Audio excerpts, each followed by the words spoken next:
Champions লিগের ইতিহাসের অন্যতম একটা এক্সট্রাঅর্ডিনারি রাত আমরা দেখলাম। দুটো ম্যাচে একই কন্ট্রাস্ট।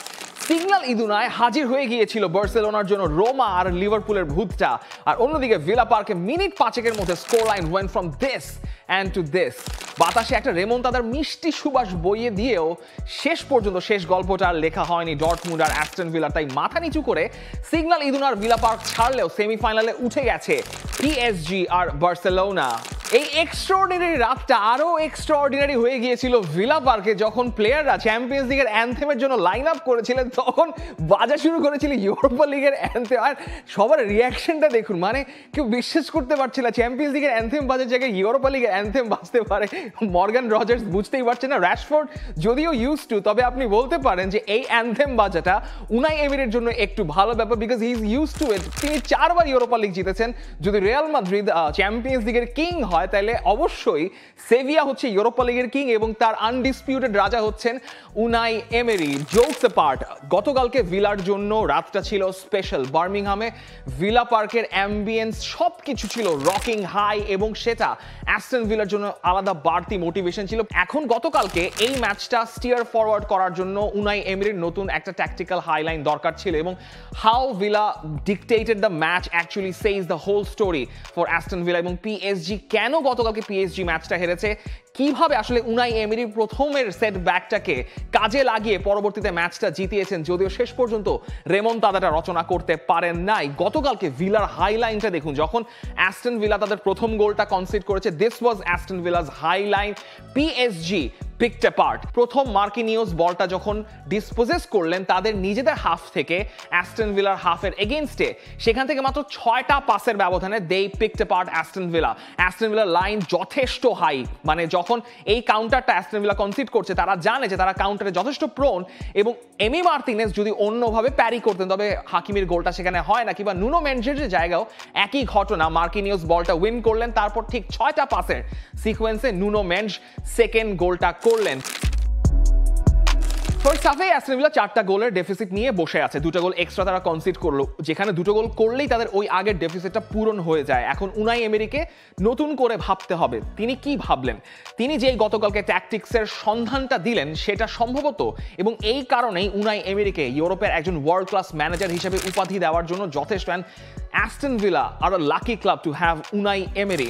তিনি গতকালকে তার উইথটাকে কম্প্রোমাইজ করে তিনি পুরো মিডফিল্ডটা বাইপাস করার জন্য মিডফিল্ড হেভি একটা স্কোয়াড সাজিয়েছেন। ইউরি টিয়েলম্যান্সকে খেলিয়েছেন নাম্বার 10 রোলে, জন মেকগিনকে আরেকটু সামনে নিয়ে তিনি ডিস্ট্রয় করেছেন পিএসজির ব্যাকলাইনটাকে। সেজন্য যখন প্রথম গোলটা অ্যাস্টন ভিলা করেছে, এইখানে মিডফিল্ডের অবস্থানটা দেখুন, তারা একদম high up on the field মিডফিল্ডে বলটা উইন করেছে। পিএসজির ব্যাকলাইন কিন্তু যথেষ্ট সতর্ক, তারপরও সেটাকে বাইপাস করে খুব চতুর মিডফিল্ড পাসিং সিকোয়েন্স মেইনটেইন করে প্রথমে টিয়েলম্যান্সের শটটা 5ও গোলে কনভার্ট করলেন। এবং সেকেন্ড হাফে গিয়ে যখন এমি মার্তিনেজ বলটা দিচ্ছেন জন মেকগিনকে, এই জন মেকগিন এর বলে যখন তিনি কমিট করছেন তখন অন্যদিকে তার লেফট ব্যাক কিন্তু উঠার চেষ্টা করছেন, ভিতিনিয়া সেটা টের পেয়েছেন। তাই ভিতিনিয়া এবং পুরো পিএসজির ব্যাকলাইনকে ব্যাক ট্র্যাক করতে হলো। ম্যাকগিনকে কেউ চ্যালেঞ্জ করলেন না, ম্যাকগিনই সেখান থেকে গোলে কনভার্ট করলেন। এই জন মেকগিন এবং অ্যাস্টন ভিলার গল্পটা একটু আলাদা করে বলা দরকার। তার কারণ হচ্ছে 2016 সালে অ্যাস্টন ভিলা রেলিগেটেড হয়ে গিয়েছিল চ্যাম্পিয়নশিপে, এবং সেটাও মার্কাস র্যাশফোর্ডের গোলে, যে র্যাশফোর্ড এখন তাদের হয়ে চ্যাম্পিয়ন্স লিগে ব্লেজ অ্যাপার্ট করেছেন পিএসজি কে। 2016 সালে রেলিগেট হওয়ার পর 2018 সালে এই স্কটিশ জন ম্যাকগিন ক্লাবে এসেছিলেন, এবং তার গোলে ইএফএল প্লে অফ ফাইনাল খেলে ডার্বি কাউন্টিকে হারানোর পর অ্যাস্টন ভিলা 2019-এ প্রিমিয়ার লিগে আবার উঠে এসেছিল। And fast forward to after 6 years এই অ্যাস্টন ভিলা তারা চ্যাম্পিয়ন্স লিগের কোয়ার্টার ফাইনাল সেকেন্ড লেগে পিএসজিকে 3-2 গোলে হারিয়েছে। তারা চ্যাম্পিয়ন্স লিগ থেকে বিদায় নিয়েছে। And what a way, what a fashion to say good bye to the champions league. এর অর্থ হচ্ছে এই অ্যাস্টন ভিলা যেভাবে ট্রান্সফর্মড হয়েছে তাদের এই গেমসম্যানশিপের মাধ্যমে এবং তাদের প্লেয়ারদের মাধ্যমে উনাই এমেরির হাত ধরে, তার সব কিছুর হয়তো সেন্ট্রালে এই জন ম্যাকগিনও আছেন। And now it's time to talk about Marcus Rashford এবং আসেনসিও, 2 লোনি যারা এই মুহূর্তে জানুয়ারি মাসে অ্যাস্টন ভিলায় এসছেন। তারা প্রায় ওই রেমন্তাদার গল্পটা লিখেই ফেলছিলেন, কিন্তু শেষ পর্যন্ত পাহাড় সম একটা ফিগার হয়ে দাঁড়ালেন জিয়ানলুইজি ডনারুমা। ডনারুমাকে নাকি আমরা অনেক ট্রল করি, অনেক হাসি ঠাট্টা করি, কিন্তু গতকালকে ডনারুমা যে 5টা ক্রুশাল সেভ করেছেন, প্রথমে তো র‍্যাশফোর্ডের ওই ডান পায়ের নেওয়া শটটা তিনি ঠেকিয়ে দিলেন, দ্যাট ওয়াজ গোল বাউন্ড। এরপর সেই শটটার পর যে পেনাল্টি, যে কর্নারের সিকোয়েন্সটা হলো, সেখান থেকে তো অ্যাস্টন ভিলা গোল করে ম্যাচে ফেরত এসেছিল, কিন্তু তারপর আসেনসিওর শটটা যেটা লাস্ট ডিচ একদম মোমেন্টে ডনারুমা ঠেকিয়েছেন, সেটার কথা আপনি বলতে পারেন। টিএলএমএন্সের যে হেডারটা প্যারি করে ডনারুমা বাইরে দিয়ে দিয়েছে, এবং একদম শেষ মুহূর্তে ইয়ান মার্কসেনের যে শটটা উইলিয়ান পাচো ঠেকিয়ে দিয়েছেন, যেটা হয়তো গোলের দিকেই যাচ্ছিল, এর ফলেই বেসিক্যালি পিএসজি ম্যাচটা শেষ করেছে হেরে, কিন্তু তারপরও চ্যাম্পিয়ন্স লিগের সেমিফাইনাল টিকেটটা নিশ্চিত করে। And Unai Emery was going through every emotions out there. প্রত্যেকটা গোলের চান্স, গোলে মিস হয়ে যাওয়ার পর তিনি পড়ে গেছেন, এভাবে পড়ে কাতরেছেন, কিন্তু হয়তো নিজের ভাগ্যকেও একটু হলেও দুষছিলেন, কারণ ম্যাচের আগে তিনি বলেছিলেন যে এই কামব্যাকের অর্থাৎ রেমন্তাদার মিষ্টি তেতো স্বাদের অভিজ্ঞতা তার আগে এর চেয়ে কেউ বেশি করে পায়নি, যিনি বার্সেলোনাকে 7 বছর আগে 4-0 গোলে হারিয়ে এসেছিলেন 8 বছর আগে।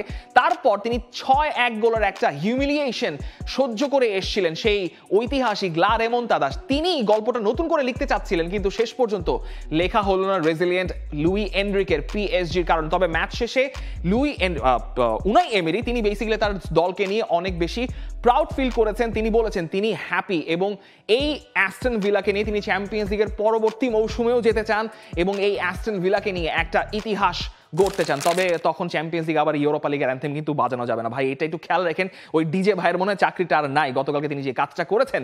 কিন্তু লুই এনরিকে তিনি তার দলকে নিয়ে যেভাবে সাফার করেছেন, ম্যাচ শেষে পিএসজির প্লেয়াররা ওয়াজ অ্যাকচুয়ালি হ্যাপি যে তারা ম্যাচটার ওই স্টর্মটা, ঝড়টাকে সামাল দিতে পেরেছেন ওই একটা গোল না খাওয়ার কারণে। তার পরবর্তীতে লুই এনরিকে তিনি ম্যাচ শেষে বলছেন তার স্কোয়াডটা দুনিয়ার বেস্ট স্কোয়াড, অর্থাৎ ইউরোপের সবচেয়ে বেস্ট স্কোয়াডটা হচ্ছে পিএসজির স্কোয়াড। এবং আপনি লুই এনরিকের এই দলটাকে ক্রেডিট দিতেই চাইবেন, যেখান থেকে এই দলটা কাম ব্যাক করেছে ম্যানচেস্টার সিটির ওই ম্যাচ থেকে, এবং তারা উঠে গেছে চ্যাম্পিয়ন্স লিগের সেমিফাইনালে। ইনফ্যাক্ট এই পিএসজি লাস্ট 6 বারের মধ্যে 4 বারই সেমিফাইনাল খেলতে যাচ্ছে। এই পিএসজিকে আপনি কখনোই বাদ দিয়ে ধরতে পারেন না। অ্যাস্টন ভিলার মাঠে, ভিলা পার্কে তারা ডিসম্যান্টলড হয়ে গেছে, তারপরও যে রেজিলিয়েন্স নিয়ে লুই এনরিকে এই দলটাকে খেলিয়েছেন, তিনি তার ব্র্যান্ডের, তিনি তার ফ্যাশনের ফুটবলটাই খেলিয়েছেন। তারা হয়তো গোলে অনেকগুলো শট কনসিড করেছে, কিন্তু তারাও ডমিনেট করার চেষ্টা করেছে ফার্স্ট হাফে, যেখান থেকে প্রথম 2টা গোল তারা কাউন্টারে নিয়ে আসতে পেরেছে, এবং যেটাই বেসিক্যালি এই ম্যাচের জন্য ক্রুশাল ছিল।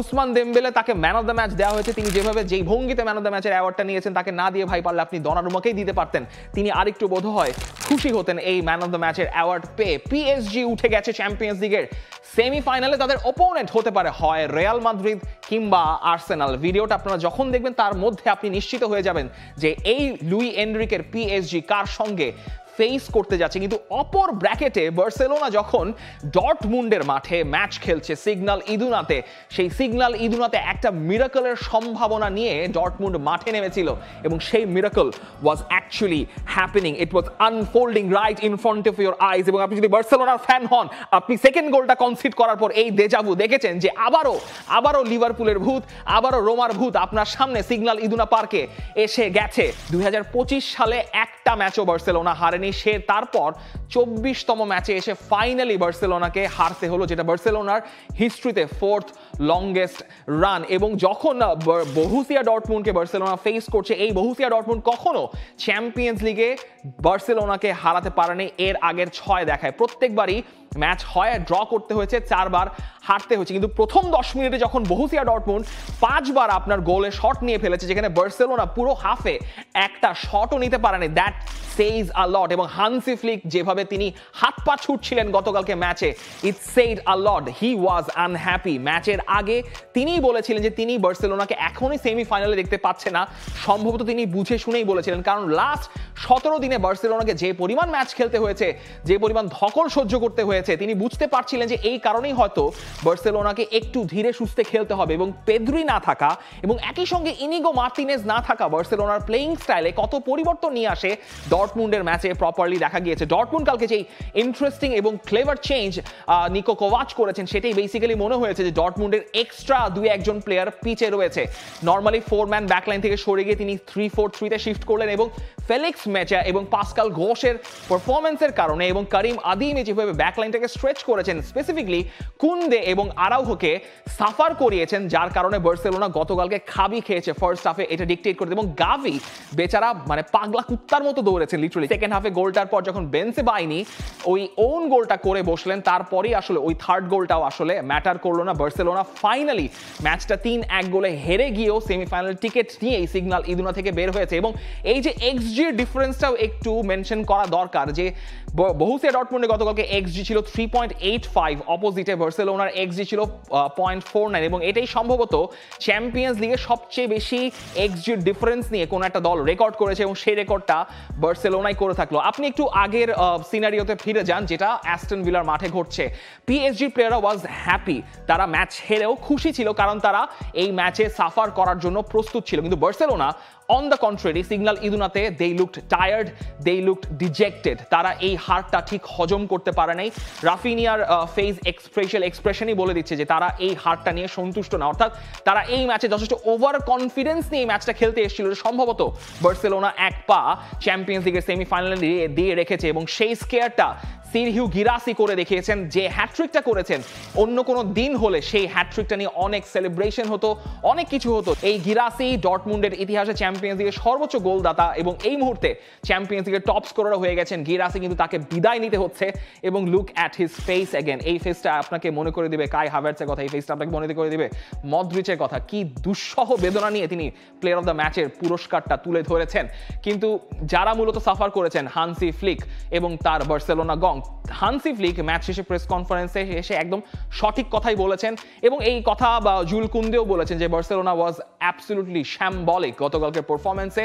ফ্লিক বলছেন যে তাদের এই ব্যাপারটা মাথায় রাখা উচিত, 6 বছর পর বার্সেলোনা চ্যাম্পিয়ন্স লিগের সেমিফাইনালে উঠেছে এবং তারা এটার জন্য সেলিব্রেট করবেন, এবং এজন্য চ্যাম্পিয়ন্স লিগের সেমিফাইনালে ওঠার জন্য একটা দলকে সাফার করতে হয়, নয়তো চ্যাম্পিয়ন্স লিগ যেটা এত সহজ হয় না। তারপরও বার্সেলোনা উঠে গেছে চ্যাম্পিয়ন্স লিগের সেমিফাইনালে, সম্ভবত ডিজার্ভিং সেমিফাইনাল স্পটে। গতকালকে বরুসিয়া ডর্টমুন্ডের অ্যাটমসফিয়ার, যারা সিগন্যাল ইদুনা পার্কে চ্যাম্পিয়ন্স লিগের ইউরোপিয়ান নাইটগুলো দেখে থাকেন তারা ভালো মতোই জানেন, এবং সেটা গতকালকে হয়তো আরো 100 গুণ বেশি ছিল বার্সেলোনার এগেইনস্টে। 3000 ভক্ত বার্সেলোনা থেকে তারা ট্রিপ নিয়ে ডর্টমুন্ডের মাঠে খেলা দেখতে এসেছেন, তারা জিতেই বাড়ি ফিরেছেন শেষ পর্যন্ত। ম্যাচের আগে ডর্টমুন্ড ফ্যানরা বার্সেলোনার হোটেলের সামনে বাজি ফুটিয়েছে, কিন্তু তাতেও আসলে শেষ বাজিটাই জিতে গেছে বার্সেলোনার এই ভক্তরা। তবে সম্ভবত এই ব্রো তিনি মনে জীবনে জিতে গেছেন আরো বেশি ভাবে, মানে লুক অ্যাট হিজ ফেস। এরপর কি হয়েছে যারা জানেন, if you know you know, যে আসলে টিভি ক্যামেরায় কি দেখা গিয়েছে। গতকালকের ভিলা পিএসজি ম্যাচ এবং বার্সেলোনা ডর্টমুন্ড বার্সেলোনা ম্যাচে যা হয়েছে, যে ইতিহাসে ফুটবল ফোকলোরে অ্যাড হয়েছে, সেটাকে আপনি ফুটবলের একটা ট্র্যাজেডির গল্প বলতে পারেন, কিংবা ফুটবলের ট্রায়াম্ফের গল্প বলতে পারেন। কিন্তু আসলে চ্যাম্পিয়ন্স লিগের মাঝেজাটা বা মর্যাদাটা এখানেই অনেক বেশি। নকআউট ফুটবলে কি হবে, কোন একটা দল একদম প্রথম লেগে আউটপ্লেড হয়ে গেল, সেকেন্ড লেগে এসে সেই দলটা কি করবে সেটার প্রেডিকশন হয়তো আপনিও করতে পারবেন না। আমরা তো মানে কোন ছাড়, সেই প্রেডিকশনের ধার আর নাই বা ধারি। কিন্তু চ্যাম্পিয়ন্স লিগের সেমিফাইনালে উঠে গেছে বার্সেলোনা, তারা ফেস করবে হয় ইন্টার মিলান কিংবা বায়ার্ন মিউনিখকে। অন্যদিকে পিএসজি তারা ফেস করবে তাদের ব্র্যাকেট থেকে রিয়াল মাদ্রিদ কিংবা আর্সেনালকে। চ্যাম্পিয়ন্স লিগের গতকালকের রাতে, অর্থাৎ বুধবার রাতের যেই স্মৃতিটা, যেই মুহূর্তটা আপনার চোখে অনেক বেশি লেগে আছে, কোনটা মোমেন্ট অফ দ্য ম্যাচ ছিল, সেগুলো নিয়ে লিখতে পারেন আমাদের কমেন্ট বক্সে। For more updates, subscribe to our YouTube channel and click on the bell icon. Follow us on Facebook and Instagram. Download T-Sports app to enjoy exciting games and highlights. Visit tsports.com.